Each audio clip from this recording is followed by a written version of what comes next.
Para a composição da mesa da segunda exposição, o senhor Dinomar Miranda, analista judiciário do Superior Tribunal Militar, que coordenará os trabalhos. Convidamos também a senhora Eliane Cantanhede e o senhor Fábio Serapião, da Agência Estado. Ouviremos a seguir a palestra sobre o tema Aprimorando a Relação entre o Judiciário e a Imprensa, e eu passo a palavra ao mediador, desejando a todos um ótimo trabalho. Excelentíssimo senhor ministro-presidente do Superior Tribunal Militar, William de Oliveira Barros, demais ministros do STM, senhora juíza auditora corregedora, doutora Thelma, senhores juízes auditores da Justiça Militar, demais convidados, caríssima Eliane, caríssimo Fábio. Esse painel da continuidade está dentro do contexto do curso de Media Training e de aprofundamento dos conhecimentos de magistrados sobre comunicação institucional, reputação e imagem corporativa, assessoria de imprensa e comunicação digital, comunicação estratégica e comunicação interna. Esses assuntos foram abordados durante o curso de formação dos 14 juízes auditores da Justiça Militar, ocorrido no final do ano passado e também neste ano. E a proposta é trazer a visão de fora dos jornalistas sobre questões atuais do país e também do Poder Judiciário. A proposta, nós temos aqui o nosso presidente, que conhece também comunicação social, foi chefe do SECONSAER, Centro de Comunicação Social da Aeronáutica, a doutora Safira, que foi jornalista por vários anos no Correio Brasiliense, cobriu a antiga Rádio Brás e também, por várias vezes, vários anos seguidos, a Voz do Brasil. Os nossos convidados, a jornalista Eliane Cantanhede, é nascida no Rio de Janeiro e criada em Brasília, onde se formou em jornalismo pela UNB. Já ocupou diversos cargos importantes em importantes meios de comunicação do país, foi repórter do Jornal do Brasil, Revista Veja, diretora de redação das sucursais O Globo, Gazeta Mercantil, chefe de redação do Jornal do Brasil, colunista do Estado de São Paulo e comentarista política do SBT. Em sua trajetória, Eliane cobriu e analisou episódios como o fim do regime militar, as diretas já a Constituinte, os governos Sarney, Collor, Itamar, Fernando Henrique e Lula. Por 17 anos foi colunista da Folha de São Paulo, um dos mais importantes e influentes jornais do país. Hoje é colunista do Estadão e comentarista do telejornal Globo News, em pauta da Rádio Estadão e também da Rádio Metrópole da Bahia. Fábio Serapião é formado em jornalismo pela Pontifícia Universidade Católica de Campinas. Em 2014 passou a trabalhar na revista Carta Capital e também assinou o blog da revista, o blog do Serapião. Nesse período, destaque para reportagens exclusivas sobre irregularidades em licitação da Sabesp e operações da Lava Jato e Zelotes. Foi repórter do SBT, Jornal da Tarde e hoje é repórter do Estadão. Eliane, obrigado bom dia, primeiramente. Muito obrigado pela sua presença aqui no STM. Seja bem-vinda, viu? Bom dia a todos. Eu queria agradecer, é uma honra e um prazer. E em nome do Brigadeiro William, que nós temos uma longa história, né? Eu queria cumprimentar a todos e dizer que eu estou super feliz de estar aqui nesse debate. Eu acho que os debates estão se multiplicando pelo país. Todo mundo a cidadania está muito ativa, todo mundo querendo entender, participar. Então, é um prazer e uma honra. Obrigada pelo convite. Fábio, bom dia, muito obrigado pela sua presença. Seja bem-vindo ao Superior Tribunal Militar, à Justiça Militar Federal. Obrigado, bom dia a todos. Também em nome do Brigadeiro William, eu agradeço o convite. Eu acho que o debate, principalmente do judiciário, né, nesse momento que o país vive, é de extrema importância. Eu espero aí trazer um pouco do conhecimento que eu tenho aí e dividir com vocês. Fábio cobre o judiciário e é um especialista em operações policiais, né, Fábio? Eliane, Fábio, vamos levantar um tema importante para o judiciário e para a justiça brasileira. A transmissão ao vivo pela TV Justiça do julgamento do Mensalão foi histórica. Foram muitas horas de transmissão. Muitos afirmam que a decisão em se transmitir a íntegra do julgamento da ação penal 470 foi um divisor de águas. Sem a transmissão, que foi replicada por emissoras de TV como a Globo News, sites, blogs e YouTube, muitos afirmam que o resultado do julgamento não seria o mesmo. políticos e banqueiros foram condenados por conta da vigilância da opinião pública. Isso realmente aconteceu, Eliane?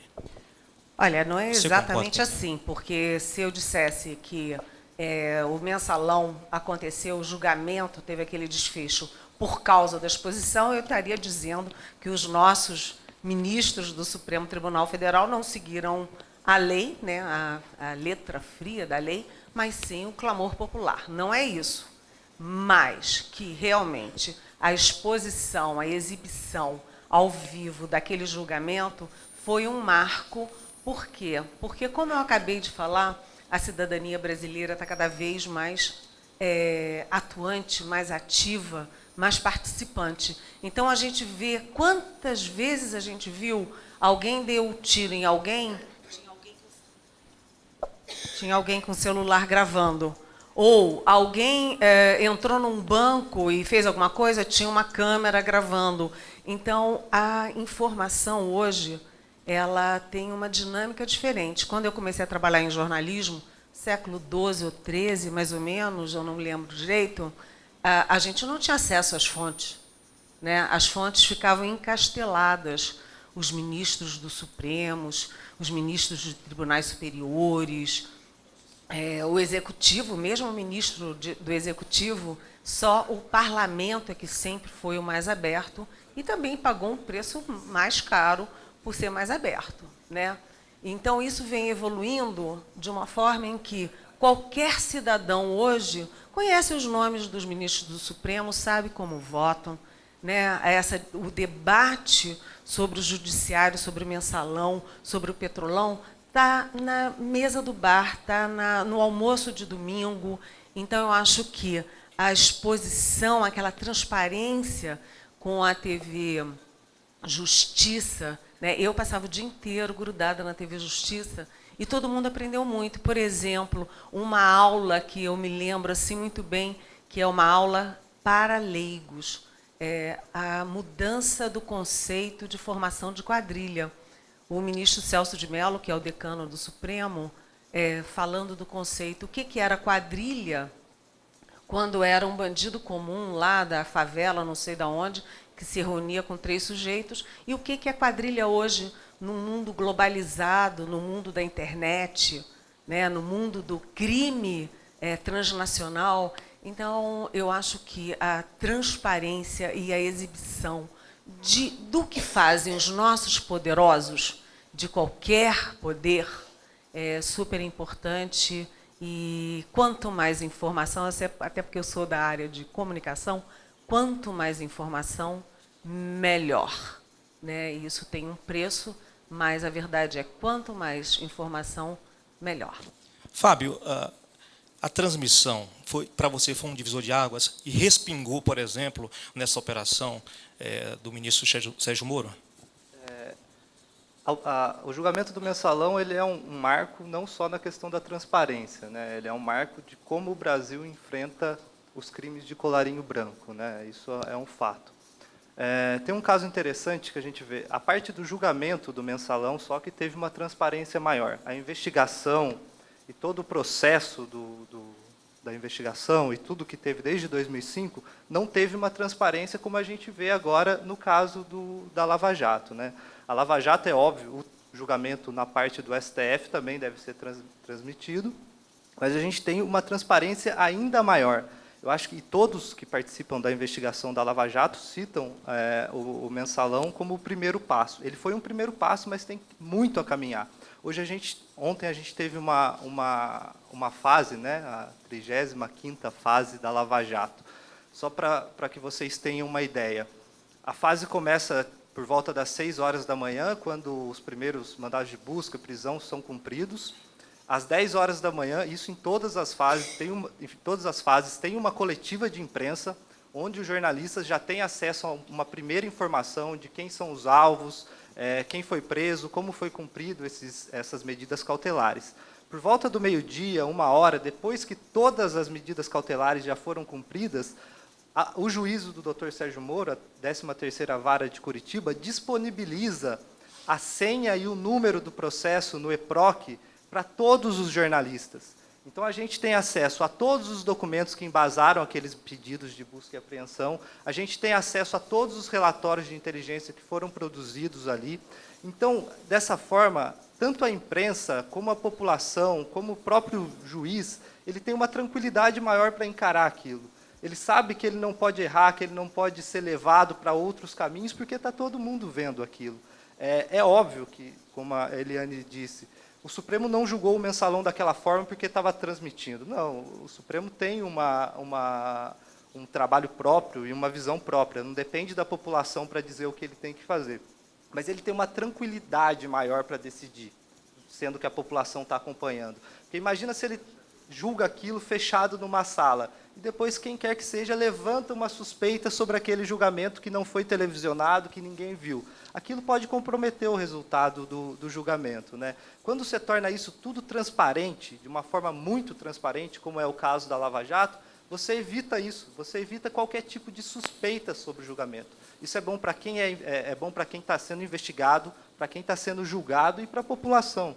Eu acho que o Mensalão é um marco e a Lava Jato vem aí com mais alguns passos à frente nesse quesito transparência. Posso completar só uma coisa? E, além de tudo, depois que todo mundo fala que o juiz solta, os advogados de defesa têm ampla divulgação das suas posições. As televisões transmitem ao vivo longas entrevistas de defesa. E, aliás, além de tudo, isso teve um reflexo também fora, além do judiciário, porque todo o processo de impeachment da presidente Dilma Rousseff, por exemplo, ele foi transmitido ao vivo. Quando se fala em golpe, é meio risível, é meio patético, porque como você tem um golpe que toda a discussão, toda a acusação e toda a defesa é transmitido ao vivo 24 horas por dia.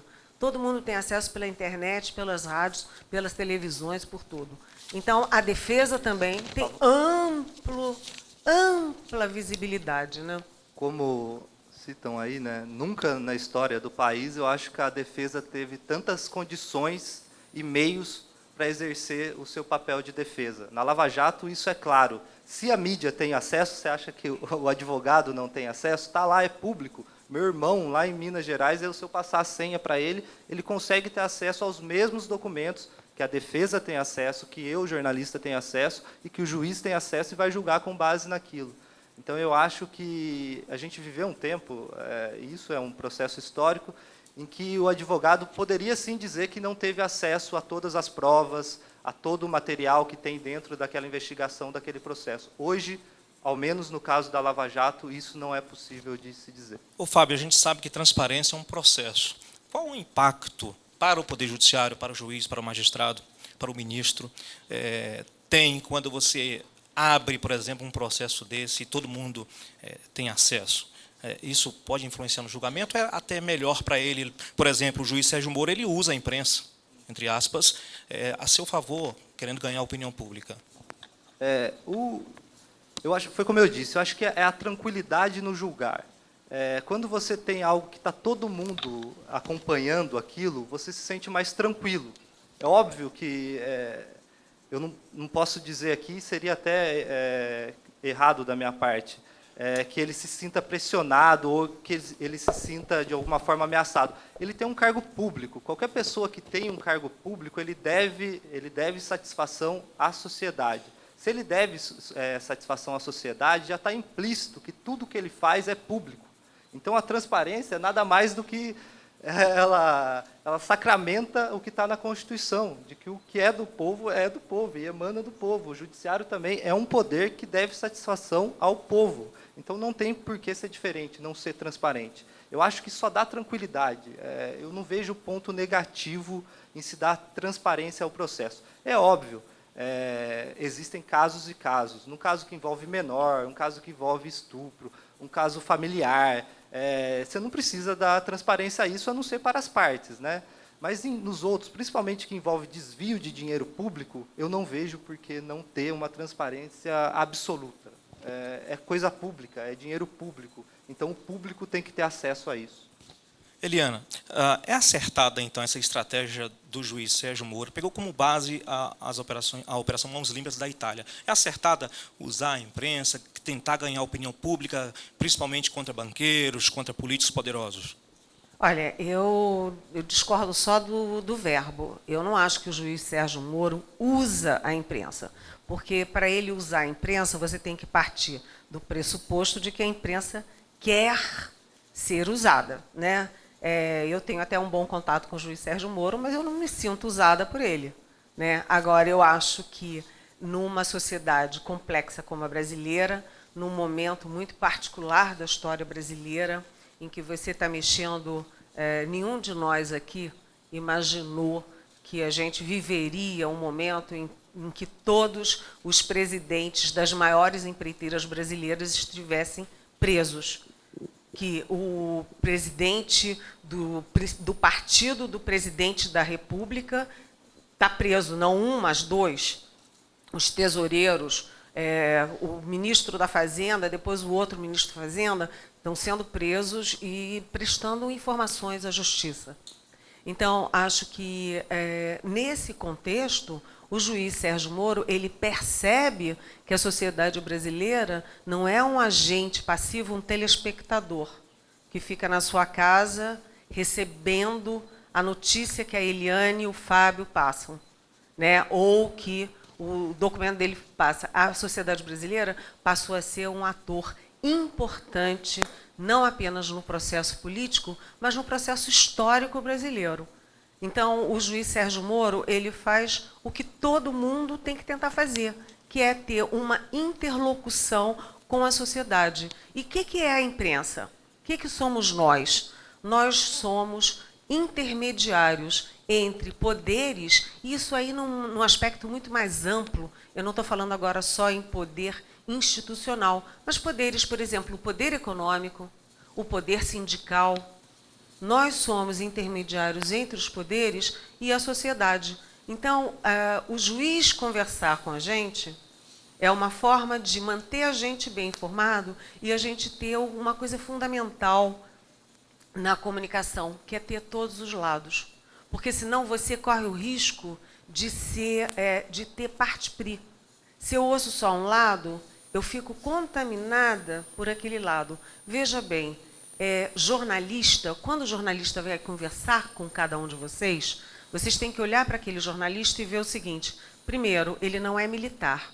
Segundo, ele não é advogado, não é juiz, não é jurista. O que ele é? Um jornalista é aquele profissional que é capaz de entender o que vocês estão falando e passar aquilo para os leigos da sociedade. Então, o mesmo jornalista que entrevista um juiz, ele terá que ter a capacidade de entrevistar um médico e absorver daquele médico a explicação sobre dengue, sobre como se prevenir contra a dengue para uma grande massa brasileira. Então, eu acho que o juiz Sérgio Moro faz o que todo mundo tem que fazer, que é ter essa interlocução com a sociedade via jornalistas. E mais, quem não se comunica se trumbica, que é aquela verdade absoluta, completa, né? O Temer agora ele tem projetos de reforma que são importantíssimos para a sociedade. Reforma da Previdência, reforma trabalhista, reforma não, mas um ajuste trabalhista e teto de gastos. Se ele não convencer a sociedade de que a reforma da Previdência não é para acabar com a aposentadoria, mas, ao contrário, é para garantir sustentabilidade ao sistema e garantir que vá continuar tendo aposentadoria, ele vai perder a guerra, ele não vai fazer. Então, é isso. Quer dizer, todo mundo tem que pensar o seguinte: eu não me encastelo mais em quatro paredes e tomo uma decisão com uma canetada. Esse tempo passou. Hoje, quando você toma uma decisão, você não está dentro de quatro paredes, mas você está num universo do seu país, da sua sociedade. E eu acho que o juiz Sérgio Moro percebeu isso, porque ele é um homem de vanguarda, um homem que está à frente do tempo dele. Só um complemento nessa questão, a questão histórica do juiz Sérgio Moro. O juiz Sérgio Moro já esteve à frente de uma outra investigação que era do mesmo porte, ou talvez um pouco até maior, em questão de valores do que a Lava Jato, que foi o caso Banestado. Em 2004, isso está disponível na internet, o juiz Sérgio Moro escreveu um artigo fazendo uma comparação aí e analisando um pouco a Operação Mãos Limpas, sobre um olhar, seria possível uma operação como as Mãos Limpas no Brasil em 2004. Isso está na internet. E lá ele pondera o seguinte: seria possível sim por alguns fatores. A gente já, em 2004, já tinha uma mídia, uma imprensa livre, que poderia falar sobre ela, que poderia levar para toda a população as informações sobre a operação.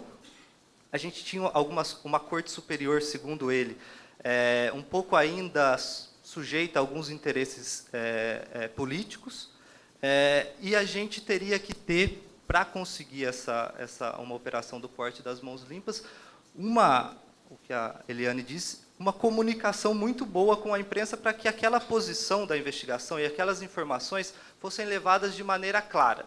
No caso do Banestado, não foi muito claro essa mensagem, talvez ele tenha aprendido com isso, porque o caso Banestado, a gente sabe, muitas coisas não foram para frente, né? Tanto que o caso Lava Jato revê muita coisa do caso Banestado. O principal nome aí no começo da Lava Jato, o Alberto Youssef, ele já era um dos principais operadores presos no Banestado, mas o juiz Sérgio Moro e os procuradores da Lava Jato, que muitos já atuavam no Banestado, perceberam que sem o apoio da imprensa, sem o apoio da mídia e sem uma boa comunicação, seria inviável. Você pode ter todo o arcabouço jurídico para investigar, você pode ter todos os mecanismos para buscar dinheiro lá fora, para prender pessoas, para manter preso, mas se você não se comunicar bem, a população não vai entender aquilo, não vai te apoiar e, consequentemente, quem está no poder vai conseguir uma reação. E foi o que aconteceu na Itália. Na Itália, e é esse o momento que a gente vive agora, depois de uma fase muito agressiva da Mãos Limpas, veio uma reação da classe política. Como a população, naquele momento, não estava bem informada, a classe política conseguiu, de certa forma, vencer. O resultado foi o Berlusconi eleito na Itália. No Brasil, até o momento, eu não posso falar o amanhã, a gente vê que a parte da justiça está vencendo, entre outras coisas, por essa capacidade de comunicação da Lava Jato. E uma capacidade de comunicação que é muito mais do que uma capacidade de comunicação de cada integrante com os jornalistas. É uma capacidade de mostrar tudo o que está acontecendo por meio da transparência. Então, mais do que a comunicação, a transparência faz a comunicação por si só. Então, eu acho que a transparência é muito mais importante que qualquer outra coisa. Porque, por mais que a gente sirva como intermediário, se aquilo está posto para todo mundo, ele consegue estudar aquilo, entender aquilo, qualquer pessoa consegue. É óbvio que a função nossa é transformar aquilo em algo mais palatável, mas estando transparente todas aquelas informações, a população consegue entender e consegue apoiar ou não apoiar, caso sinta que não deva apoiar. Então, eu acho que, mais do que uma comunicação, é a transparência que garante a efetividade de uma operação como a Lava Jato. Fábio, você falou em empoderamento das pessoas comuns, da opinião pública, ele também tocou nesse ponto. Recentemente, há 2, 3 anos, nós tivemos aquelas revoluções das mídias sociais, lá na Ásia, no Egito, da Síria. A gente também está tendo podemos dizer que nós temos uma revolução das mídias, só que no nosso calcanhar de Aquiles, que é a corrupção. Podemos dizer que o papel da mídia está sendo da mídia social das pessoas, está sendo fundamental de apoio a essas operações contra a corrupção, por exemplo? Olha, nós tivemos um outro marco histórico. Eu, no outro dia, brinquei que a gente tinha uma bomba, né, ou um dia histórico a cada 10 anos. Agora a gente tem um dia histórico a cada semana, às vezes 2, 3 dias históricos na mesma semana. É um momento muito atípico. Mas a gente teve um momento importantíssimo nesse processo todo, que foi junho de 2013. Quando milhões de pessoas foram às ruas querendo o quê? Querendo ética. Era gente de partidos diferentes, ideologias diferentes, idades diferentes, estratos sociais diferentes, e eles foram às ruas. A imprensa foi pega de surpresa, a inteligência militar foi pega de surpresa, o Palácio do Planalto, os partidos, o Congresso Nacional. E aquilo tudo foi efeito de um fator novo, que muda o mundo, que se chama internet. Agora, a internet, ela veio para o bem e veio para o mal. Porque o que as pessoas escrevem num jornal, por exemplo, está lá assinado. Então, o que eu escrevo, o que o Fábio escreve, a gente será cobrado por aquilo. Se estiver errado, a gente vai ter que se corrigir, né? As pessoas sabem quem escreveu, por que escreveu, quem é cada um de nós, o que é a mídia que está por trás daquilo. Na internet, não. A senhora pode se nomear Juca da Silva e escrever lá que o Fábio é de Norá, o de Norá é Fábio, e aquilo vai para 10 pessoas, 100 pessoas, 1000 pessoas, 1 milhão de pessoas e vira uma verdade. Então, a internet, ela ainda veio para o bem e veio para o mal. É preciso que a sociedade discuta algum tipo de acompanhamento da internet que não seja censura. Censura nunca, jamais. Mas censura não significa que qualquer um possa escrever qualquer coisa sobre qualquer pessoa em qualquer tempo. Então, a internet é um debate que precisa ser feito no judiciário. Como fazer com a internet? Como não ultrapassar o limite dos direitos individuais, do Estado de Direito, da não censura, mas também não permitir que a liberdade se transforme em libertinagem do ponto de vista de comunicação. Este é um debate que eu proponho aos senhores. Nós temos muito a ver com esse debate, mas tem que partir também de vocês. Mas a mídia sociais mais ajuda do que atrapalha, né?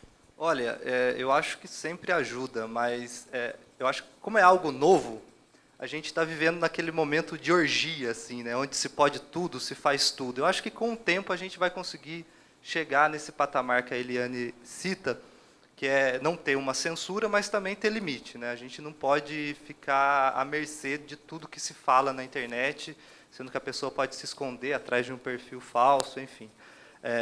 Mas sobre as mídias sociais e as manifestações de 2013, trazendo um pouco para o meu lado das operações, que é o que eu faço, né?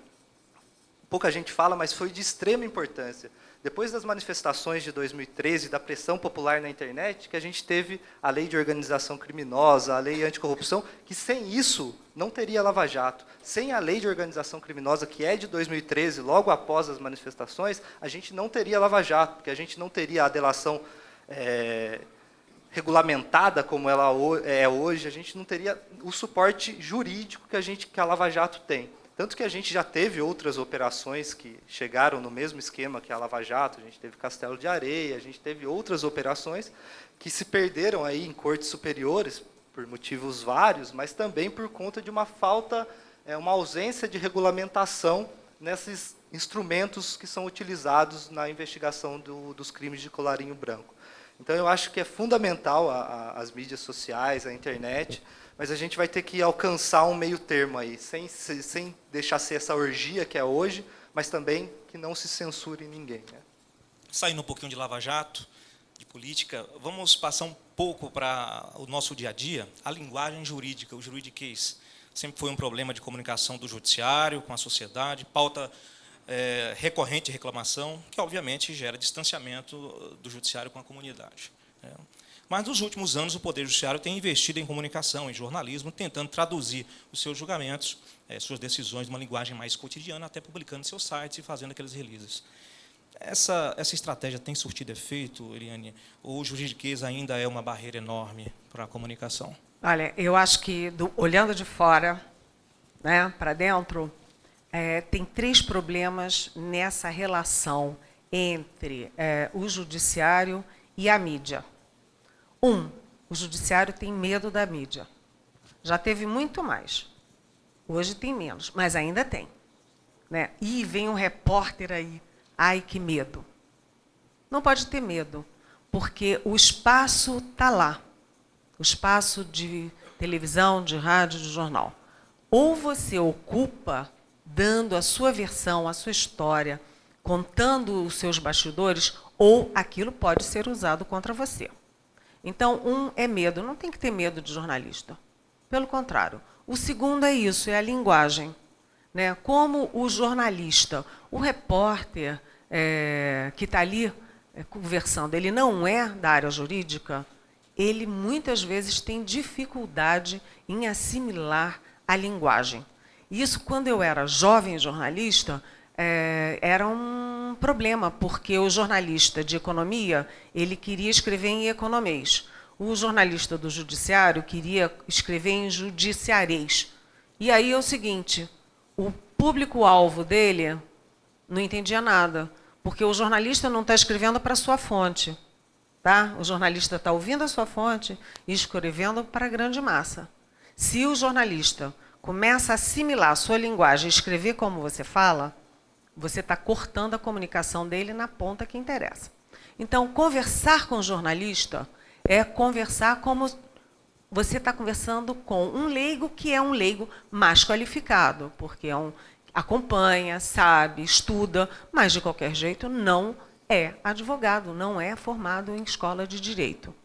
Você tem que tentar conversar com ele como se você estivesse conversando, por exemplo, com o seu amigo médico, ou com seu amigo, seu vizinho, com quem você joga tênis, né? E o terceiro problema na comunicação, né, na relação com o judiciário, é a questão do tempo. O jornalista precisa ter informação para ontem, né? E o judiciário acha que tem que estudar aquilo durante, sei lá, 10 dias para dar informação. E aí tem alguém da Marinha, o pessoal da Marinha ali atrás. Eu tenho muito boas relações com a aeronáutica, que é rápida, né? Anda a jato, com o exército, que aprendeu a ser rápido, né? Mas na Marinha você pergunta assim, olha, afundou o submarino Scorpene, eu preciso entrar no ar daqui a 40 minutos, e a resposta chega daqui a 20 dias. A Marinha, ela tem um timing muito diferente do timing da necessidade, da urgência da informação. E isso acontece muito no judiciário também. Como vocês são muito aplicados, estudiosos, né? Vocês querem fazer um parecer antes de conversar com o jornalista. E, às vezes, não dá. Vocês têm que focar o que é principal, porque se a notícia não sair como vocês sabem e aplicam, vai sair, sabe-se lá como, né? E pode ser usada contra, inclusive, né? Com certeza. O que você não ocupa a seu favor pode ser usado contra você. A Eliane tem 17 anos só de Folha de São Paulo e tem uma quantidade de fontes enormes. A fonte jornalística no judiciário ainda é muito difícil, é mais acessível. Como melhorar o nível de acessibilidade entre os jornalistas e a fonte judiciário? E cito o Superior Tribunal Militar, inclusive. Olha, eu aproveito a pergunta para voltar um pouco no tema dos 3 problemas que a Eliane cita, que eu acho que passa justamente por isso. Para o judiciário entender como se dá a relação fonte e jornalista, né? Isso é muito importante. Eu acho que todos esses problemas seriam, de certa forma, resolvidos se a gente conseguisse criar e estabelecer canais de comunicação. A fonte, no caso vocês, tem que entender primeiro, existe o sigilo de fonte. A gente nunca vai entregar vocês. A Constituição nos garante que, em qualquer cenário, a gente não vai entregar quem passou a informação para a gente, mesmo ela sendo uma informação sigilosa, ela sendo qualquer tipo de informação. E, para isso, é preciso criar uma confiança, é preciso que vocês confiem no jornalista. E o primeiro passo para isso é escolhendo o jornalista com quem vocês querem conversar. Não tem como, no judiciário, você procurar, eu conheço um jornalista que cobre economia, então eu vou falar com ele. Tudo bem, é seu amigo, você pode até confiar um pouco mais, mas não seria melhor você criar um canal de comunicação, estabelecer uma confiança com uma fonte, com um jornalista do judiciário, que ele pode transmitir essa sua mensagem de uma forma mais correta e para um público que seja, talvez o público que seja de interesse de vocês? Então, eu acho que é isso. A gente precisa, respondendo um pouco sua pergunta, ainda é difícil, eu acho que é mais difícil do que no legislativo, do que no executivo, a relação de fonte com o jornalista, no judiciário, mas eu acho que a gente tem melhorado. No STM, a gente sabe, é um pouco mais fechado, mas eu acho que vale também o que vale para o STF, para todas as Supremas Cortes. Foi o que a Eliane disse. Se vocês não ocuparem o espaço, outros vão ocupar o espaço. Então, ocupem os espaços. Criem suas relações de confiança com jornalistas. Eu acho, óbvio, eu prefiro que seja eu, mas se não for, que seja a Eliane ou outro colega. Mas criem essas relações, porque isso é importante para vocês. Sem elas, vocês não vão conseguir transmitir as informações que desejam transmitir. E eu acho isso. A confiança. Tentem procurar aquele jornalista que você consegue estabelecer. Tente 1, 2, 3 vezes. Converse, tente ver, olha, na primeira vez eu não vou passar um relatório hiper, mega, blaster secreto, mas vou conversar sobre o tema, vamos ver se ele entende daquele tema, se aquela primeira matéria que ele fez atingiu a minha expectativa, ele conseguiu passar aquela notícia de uma maneira correta, de uma maneira clara. Conseguiu? Vamos, conseguir estabelecer e alargar esse canal de comunicação, porque sem ele a gente não vai conseguir. A gente tem as assessorias de imprensa, todos os órgãos do judiciário hoje têm assessoria de imprensa e eu não entendo por que não usá-la. O assessor serve para isso. Olha, eu tenho uma notícia tal, qual que é a melhor forma de eu noticiá-la?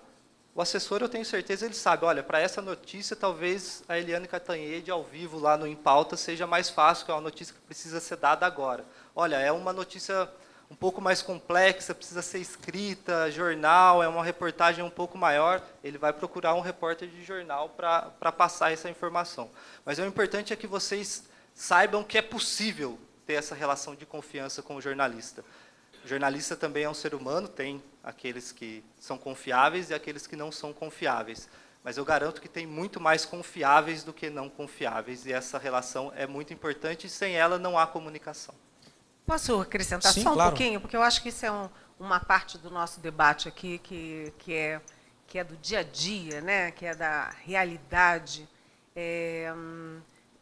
O brigadeiro estava falando, o brigadeiro William estava contando, quando ele era do Seconsaer, que o então ministro Lobo, que na época era ministro ainda da Aeronáutica, precisava falar sobre o Civan.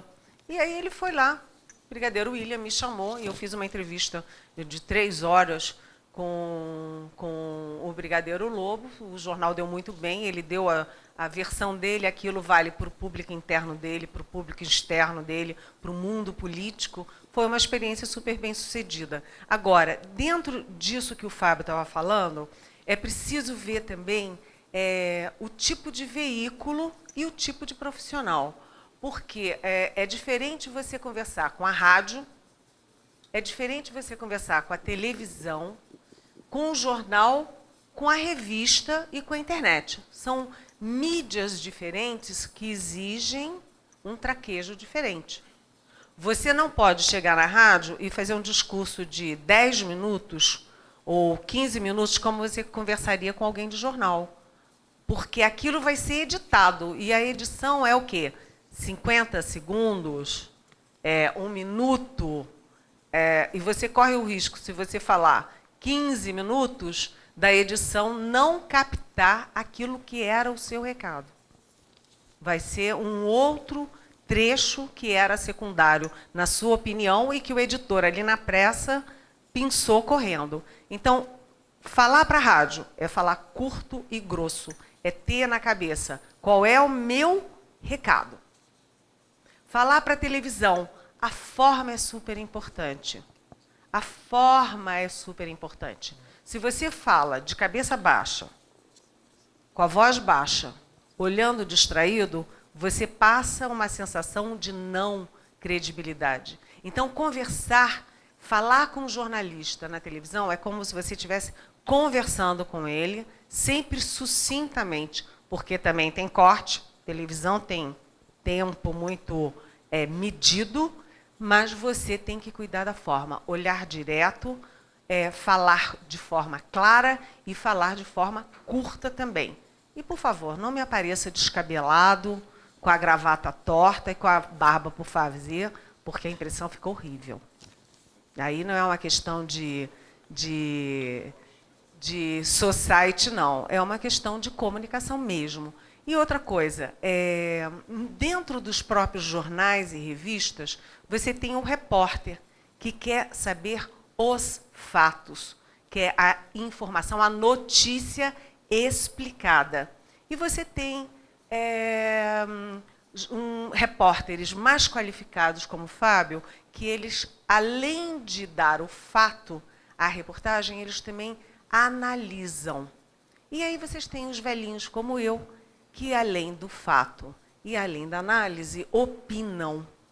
Então, é mais ou menos o seguinte, quando for conversar com a Eliane, eu tenho que pensar que eu tenho que fazer a cabeça dela, porque ela põe a cabeça a prêmio para todo mundo e houve 500 lados.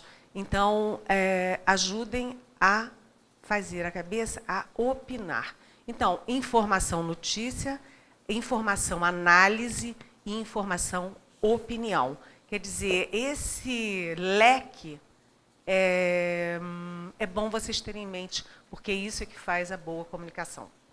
Eliane, eu pedi para vocês, levantei vários temas para vocês abordarem aqui conosco. Um tema sensível que você colocou, eu não poderia deixar de fora. Você falou em corporativismo do judiciário. O que a senhora define como corporativismo? Qual a real percepção da opinião pública e dos próprios jornalistas sobre isso?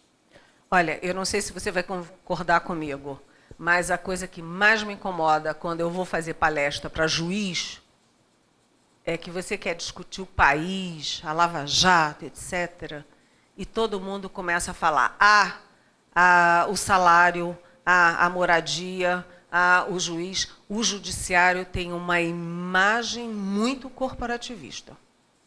Isto é uma tradição do judiciário, corporativista. Todo mundo se protege muito. Eu fui processada por deputado, senador, governador, parará, boruru, mas a única vez que eu perdi um processo foi um processo de um juiz do Rio de Janeiro. Eu escrevi uma coluna na Folha de São Paulo dizendo que a Varig, só para resumir bem rapidinho, a Varig estava falida, era um passivo, a Varig não tinha solução, mas como era ano eleitoral, o governo estava fazendo tudo para fingir que ela era um El-Cid, ela tinha que sobreviver até depois da eleição. E o governo estava usando economistas, advogados e juízes para essa manobra de fingir que a Varig tinha solução. A minha coluna, cá para nós, se o tempo, a história, confirmou integralmente essa coluna. 15 dias antes de eu ser condenada pelo STJ, por causa desse juiz, o jornal O Globo, que era meu concorrente, deu meia página com uma chamada enorme na capa sobre o mesmo juiz. E eu fui condenada. A única condenação que eu tenho é de um juiz. E mais, quando ele entrou com a ação, um juiz do Rio de Janeiro, a advogada da Folha, que é excelente, a Thaís me ligou e disse assim, Eliane, tem ação e nós vamos perder. Eu disse, por quê? Eu nunca perdi, porque é um juiz e é um juiz do Rio de Janeiro. Então, é muito corporativo e toda vez que você vai conversar com o juiz quer falar de moradia, de salário, de aumento de salário. Sinceramente, eu não acho que faz bem para a instituição judiciário você ter 12 milhões de desempregados no país, a economia derretendo 2 anos consecutivos de recessão, inflação alta, juros altos e está todo mundo discutindo o aumento do judiciário. Eu acho que não é bom, o custo-benefício não é bom, principalmente no caso dos ministros do Supremo, porque isso tem um efeito em cadeia em toda a administração pública, estados, municípios, judiciário, legislativo. Então, tem tudo no seu lugar, tudo no seu tempo. Uma vez eu fui fazer uma palestra, só para terminar essa parte, fui fazer uma palestra em São Paulo para juízes. Era um auditório enorme e se dividiu assim, metade brigando comigo e metade concordando comigo por causa do corporativismo. Mas é verdade, existe um corporativismo e tem uma hora que a gente tem que discutir. Gente, até que ponto esse corporativismo está sendo a favor e até que ponto ele está sendo contra. nossa instituição e nós mesmos. Fábio, você tem essa mesma percepção também? Olha, se eu pudesse me abster, né, como todos são fontes, mas a gente não pode se abster do debate. Isso é fato, né, a gente sabe, como toda carreira, existe o corporativismo. Para médicos, eu até entenderia existir, porque é uma carreira que não é pública, enfim, mas no judiciário isso não cabe mais, né? Eu acho que e a gente vê por números quantos juízes a gente conhece que estão presos, que foram investigados, punidos, enfim, quantos que perderam, no máximo aposentado, né? Isso, aposentado, que o sujeito rouba e é aposentado mantendo os direitos. Meu sonho seria ser aposentado, assim, entendeu? Mas eu acho que não cabe mais.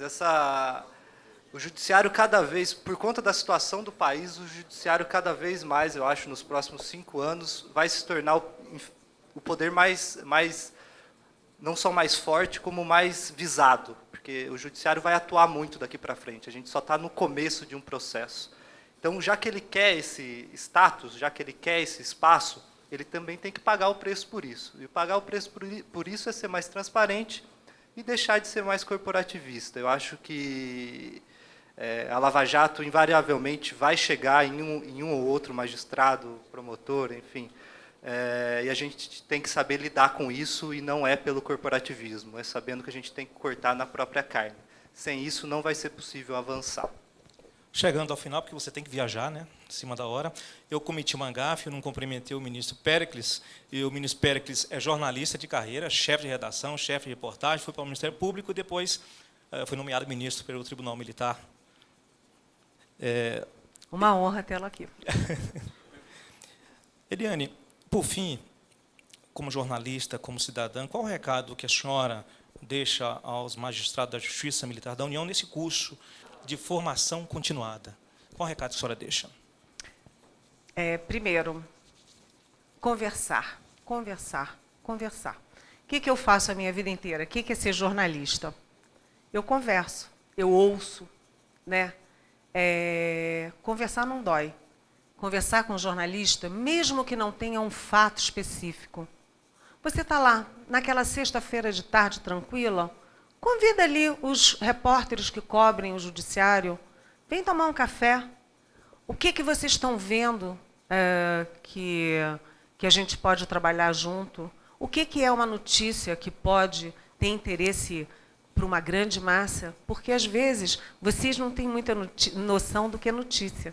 Mas conversando ali num cafezinho, tomando uma aguinha, ninguém precisa conversar porque amanhã vai sair uma reportagem, ou porque daqui a 5 minutos eu tenho que entrar no ar. Conversem.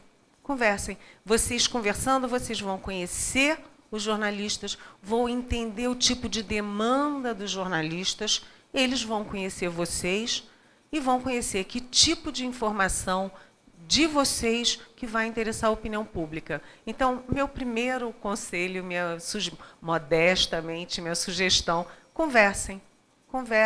Jogar conversa fora. No caso de jornalista, você está deixando minhocas na cabeça dele. Está ajudando a ele a pensar. Está ajudando a ele a compreender. Então, por exemplo, rapidamente, um belo dia, sexta-feira, eu estou lá na Folha, dizendo, ai, que bom, estou cansada, vou embora. Me liga uma fonte, que eu jamais direi quem é, e diz o seguinte, sumiu um Boeing dos radares. Sumiu um Boeing dos radares. Aí eu entro correndo na redação, para tudo, chama todo mundo de volta, porque sumiu um Boeing dos radares. E o que aconteceu naquele momento? Boeing Legacy. Jornalistas de política não têm fonte na área militar, tá certo? A área militar estava muito quieta, os jornalistas nunca mais iam lá. E como o militar muda muito, o coronel já não é mais coronel, está aqui na base, mas agora está em Recife, o telefone muda, tudo muda, as pessoas não tinham fonte, mas eu tinha. Por que eu tinha fonte? Porque, mesmo quando não está acontecendo nada, eu vou lá tomar um cafezinho, tomar uma aguinha. Não gosto de água gelada não, tá, gente? Quem me convidar, água gelada não. Mas uma aguinha fresca, com um cafezinho. Então, naquele momento, Boeing, Legacy, eu tinha os telefones certos fora do expediente, e isso foi super importante, não para mim, foi super importante porque as pessoas queriam entender o que aconteceu. E aí vocês lembram que teve todo o processo de questionamento do controle de tráfego aéreo, todo o questionamento dos pilotos do Legacy. Enfim, foi um grande aprendizado. Primeiro, a aeronáutica aprendeu muito em rapidez de informação. A aeronáutica foi muito bem. Os jornalistas aprenderam muito, a opinião pública aprendeu muito também. Todo mundo, por exemplo, aprendeu o que é transponder. Lembram? Então, por favor, conversem, joguem conversa fora, porque em algum momento, numa grande crise, vocês não podem ser pegos de surpresas. Vocês têm que saber quem é quem na imprensa e a imprensa tem que saber quem é quem também no judiciário. E eu acho o seguinte, tem muito tema de jornalismo dentro da justiça militar que ninguém fica sabendo. Muita matéria poderia ter sido feita aqui que não foi feita. Quem sabe daqui para frente começa a ser feita. Muito obrigada. Eliane, muito obrigado pela sua presença e sinta-se convidada sempre ao Superior Tribunal Militar e à Justiça Militar da União, viu? Fábio, pois não.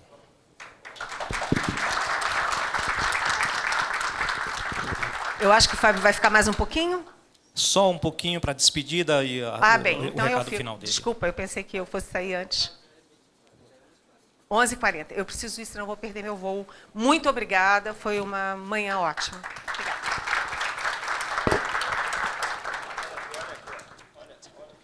Vem, eu queria só...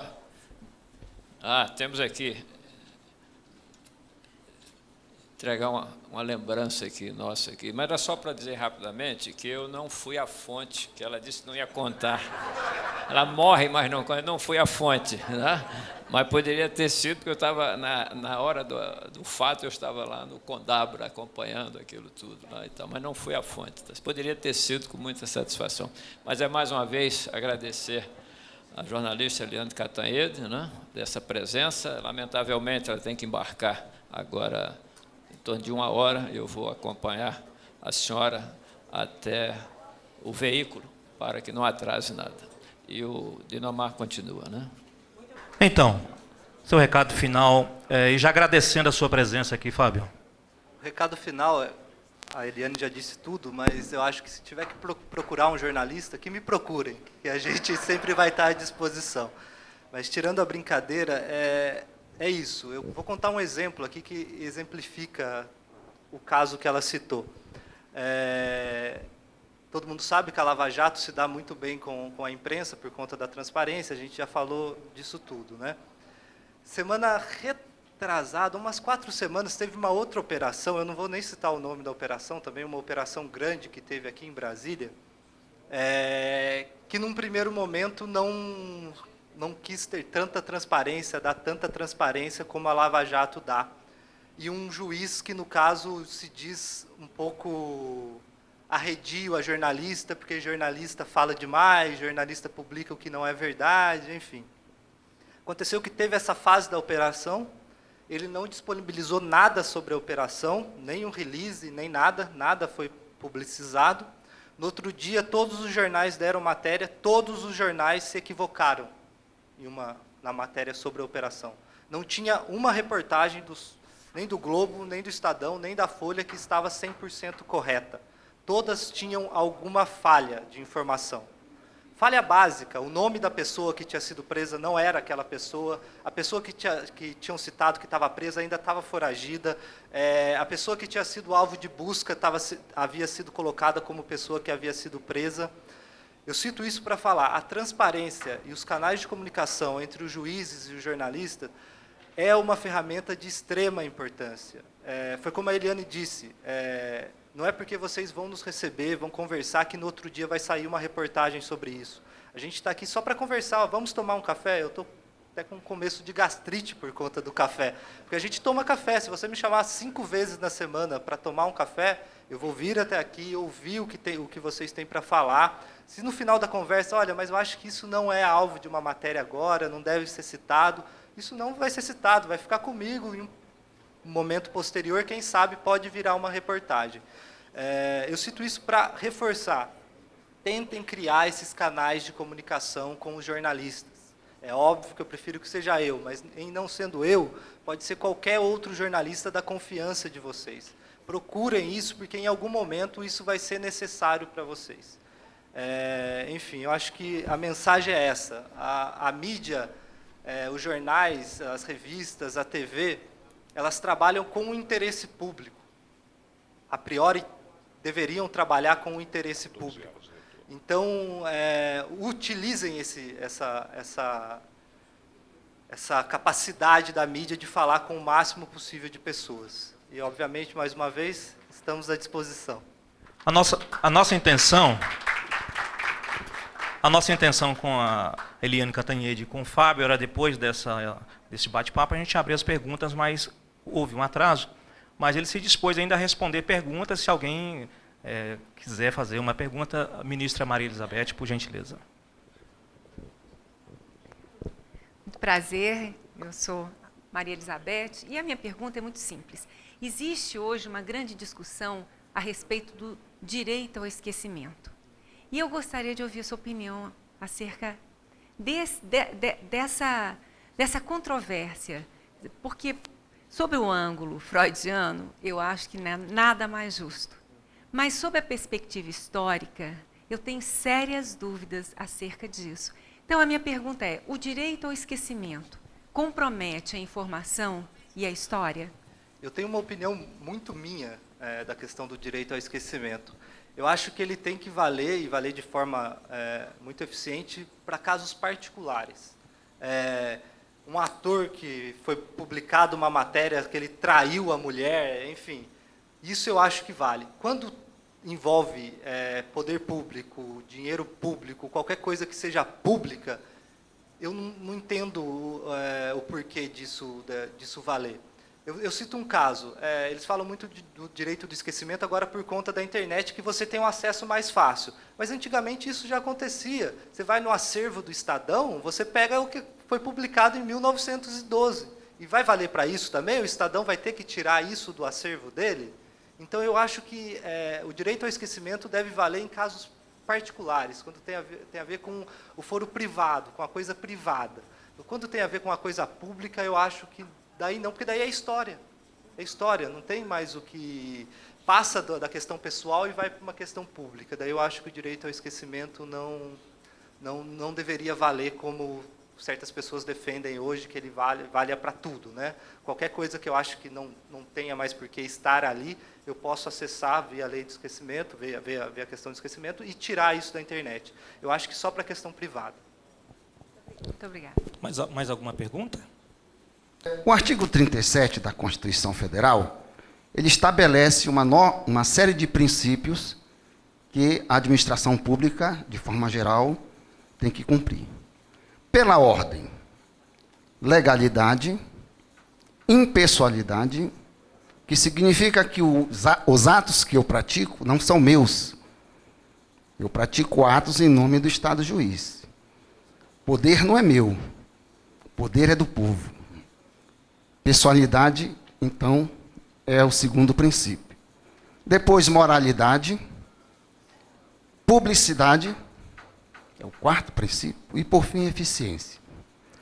É uma percepção minha, e eu quero que você me esclareça se a minha percepção está correta ou não.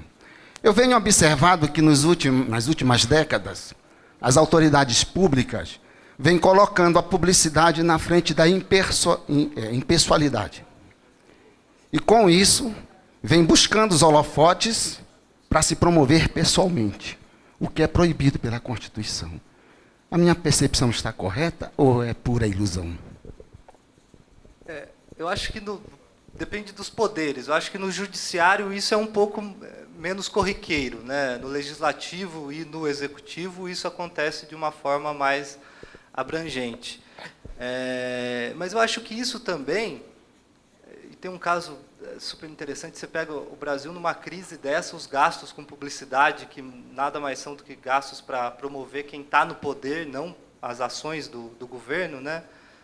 continuam subindo, nunca caem.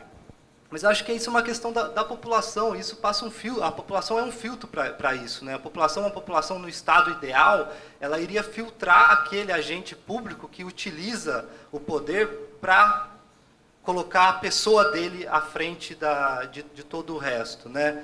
Eu acho que eu não vejo muito caminho para isso que não seja, no caso do Executivo e do Legislativo, que não seja pela atuação da população mesmo, em barrar pessoas que fazem o uso do dinheiro público para se promover.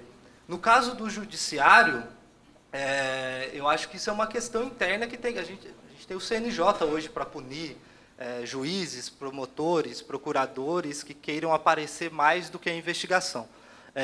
Existe no meio que a gente convive uma certa visão disso também, principalmente em relação ao Ministério Público, né? Tem muita gente que é crítica, que o Ministério Público quer aparecer mais do que trabalhar, enfim. Eu discordo em parte e concordo em parte. Existem casos específicos, sim. Eu conheço promotores que nunca investigaram ninguém, mas se você for lá e ligar uma câmera, em 2 minutos ele está falando até sobre Júpiter. Isso é fato, mas eu acho que nesse caso a gente tem os órgãos que são responsáveis por atuar, né? A gente tem o Conselho do Ministério Público, a gente tem o Conselho Nacional de Justiça, que foi feito para isso, mas no caso do Legislativo e do Executivo, além do Judiciário também, de certa forma, vigiar isso, eu acho que é a população, né? Quando a gente tiver uma população mais esclarecida, com um nível de educação maior, ela vai perceber que não tem espaço para isso, né? A publicidade, ela é feita para explicar o que é feito do poder público, não para pegar uma pessoa e transformar ela na representação do poder público, né? Isso está usurpando o que a Constituição diz, né? Mais um questionamento? Pois bem, Fábio, muito obrigado pela sua presença. Assim, nós nos sentimos honrados com essas suas percepções de poder judiciário, de justiça, de imprensa. E agradecemos imensamente e deixamos as portas abertas do STM, Superior Tribunal Militar, Assessoria de Comunicação e da Justiça Militar Federal como um todo. Eu convido o nosso presidente, ministro William de Oliveira Barros, para fazer uma entrega singela aqui de um diploma e também para fazer os agradecimentos.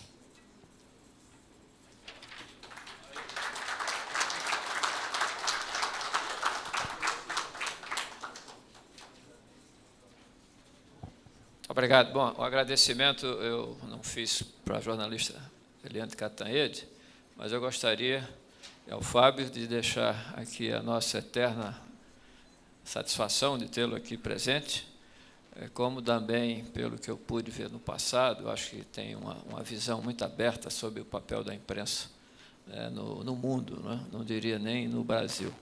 Realmente, nós temos uma visão, uma capacidade da população, como o senhor bem falou, e realmente a imprensa tem que se acomodar a tudo isso. Quando eu digo não é acomodar, tem que acompanhar o que acontece. E, antigamente, o jornalista, eu tenho uma cunhada, que ela é jornalista, a carteirinha dela, lá do Rio de Janeiro, é uma das 100 primeiras, já está com uma certa idade, tá certo? Mas ela tem livros escritos, foi... só para lembrar, foi a primeira mulher diretora da rádio, de uma rádio e televisão lá em Pernambuco, né? Então, para 1968, 69, era uma marca, né? E ela cobria tudo isso e hoje está aposentada, mas me traz, aos fins de semana, algumas visões sobre essa parte do jornalismo em si, e que melhorou muito. Eu diria que o jornalismo brasileiro melhorou muito, né?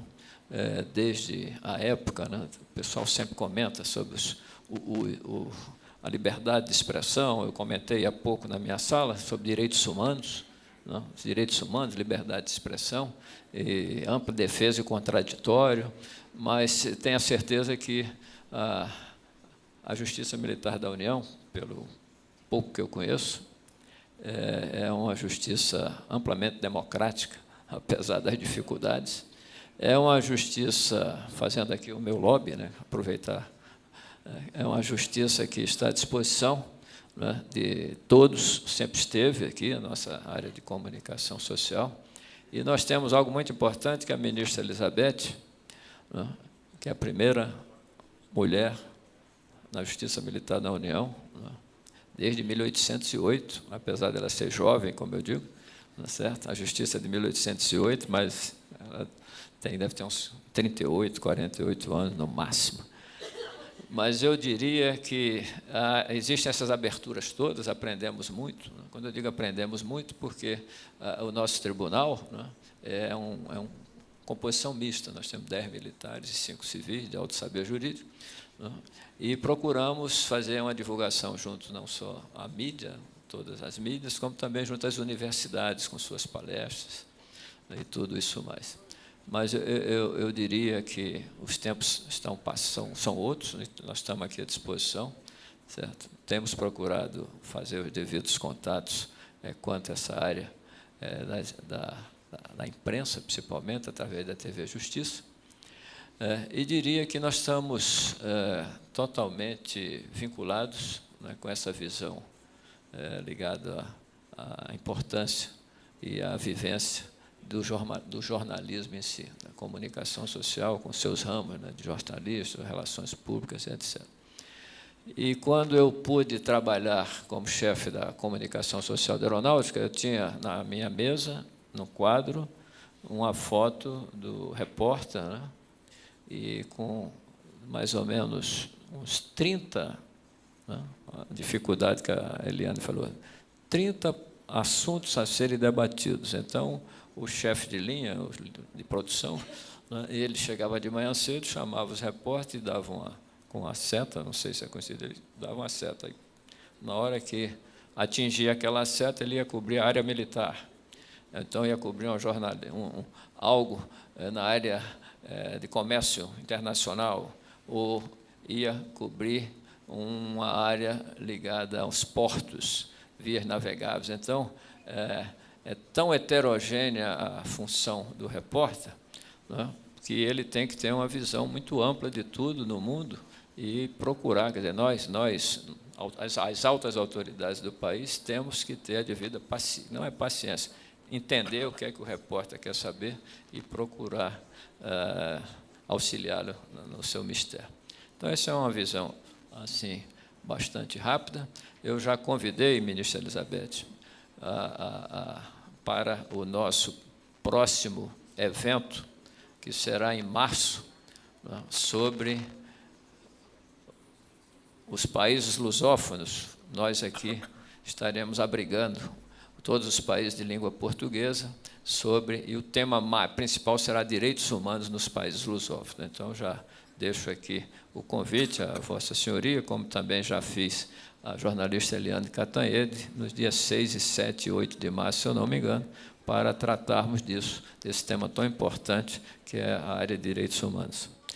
Mas eu gostaria de agradecer penhoradamente a sua presença, estamos à disposição, e volte sempre, certo? Muito obrigado por tudo, e até outro dia. Muito obrigado.